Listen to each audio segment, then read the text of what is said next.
5h-10h, le Grand Matin Sud Radio.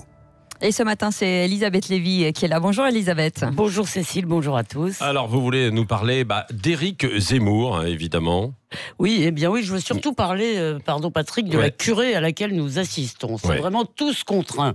Des milliers de marteaux qui se mettent à taper, comme souvent, sur le même clou. Il faut faire taire Zemmour, il ne partage pas ses idées et ils se battront pour qu'il ne puisse jamais les défendre en inversant la célèbre formule prêtée à Voltaire. Alors le banc de l'arrière-ban de la politique se mobilise, l'ex-président François Hollande tonne et fait sa mijaurée, si je puis dire. Le Premier ministre nous parle de discours nauséabonds, ce qui, excusez-moi, ses appréciations morales ne relèvent pas de son travail. Il n'est pas là pour nous dire le bien et le mal, le Premier ministre. Et bien sûr, le parquet, qui est indépendant, comme chacun sait, en tous les cas, il ne l'est pas forcément de l'opinion, ouvre une information judiciaire pour que le débat public se finisse en procès. Alors, le plus consternant, c'est le comportement de journalistes. Ils ont peur d'être contaminés, comme la Société des journalistes du Figaro, qui demande à la direction, je cite, de mettre un terme à cette situation ambiguë.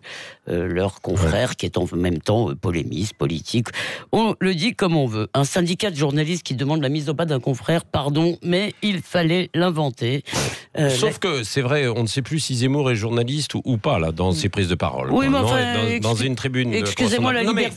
Vous avez raison, mais peu m'importe. Pour moi, journaliste, c'est pas une religion.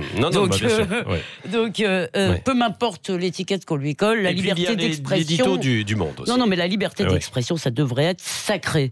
Vraiment pour notre profession, Patrick. Et excusez-moi, quand Rokhaya Diallo explique sur Twitter qu'il n'y a jamais eu d'autres génocides, d'autres peuples génocidés dans l'histoire que les Noirs, on passe au bout de 3-4 jours, tout le monde oublie et personne ne fait de procès. Alors oui, il y a l'édito du Monde, qui est tout à fait hallucinant, puisqu'il fait en gros de notre confrère le fer de lance d'un nouveau nazisme, vraiment dirigé contre les musulmans. Je le cite tout de même, on le sait depuis 1945, les crimes contre l'humanité ont commencé par des mots.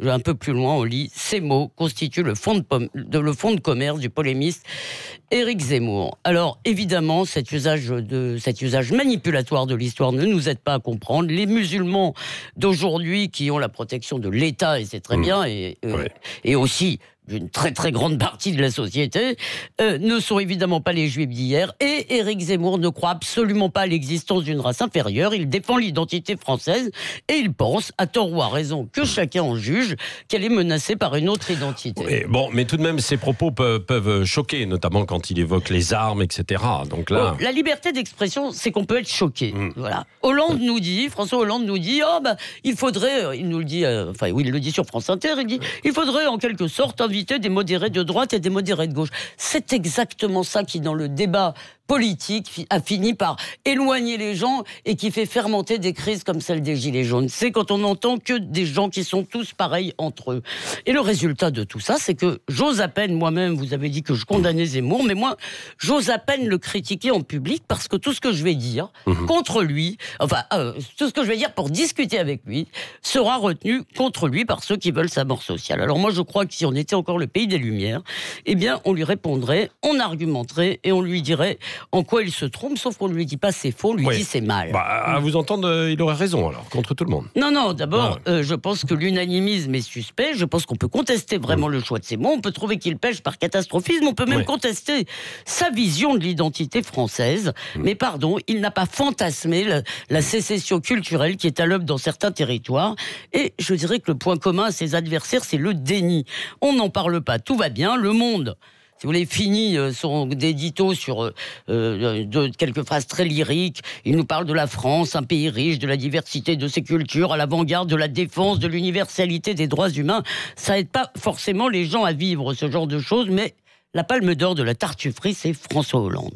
François Hollande, quand il parlait à Gérard Davet, à Fabrice Lhomme du Monde, le soir en off, bien sûr, que disait-il ? Il parlait du risque de partition de notre pays. C'est un mot fort, partition.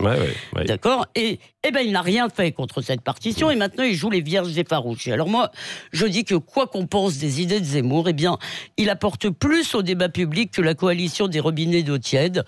Et hier d'ailleurs, le hashtag le plus partagé, c'était « Je soutiens Zemmour » sur les réseaux sociaux. Non, c'est assez incroyable, hier soir, bien sûr. Oui, les gens sont majeurs, ils peuvent se faire leur opinion, alors que les flics de la pensée nous laissent... Sans partager, évidemment, forcément, ces propos, mais c'était sur la liberté d'expression. Ouais. Ils veulent, les gens... D'abord, il y a beaucoup de gens qui partagent une partie, bien sûr. Diagnostic, ce qu'ils voient, cette sécession, et qui s'en inquiètent.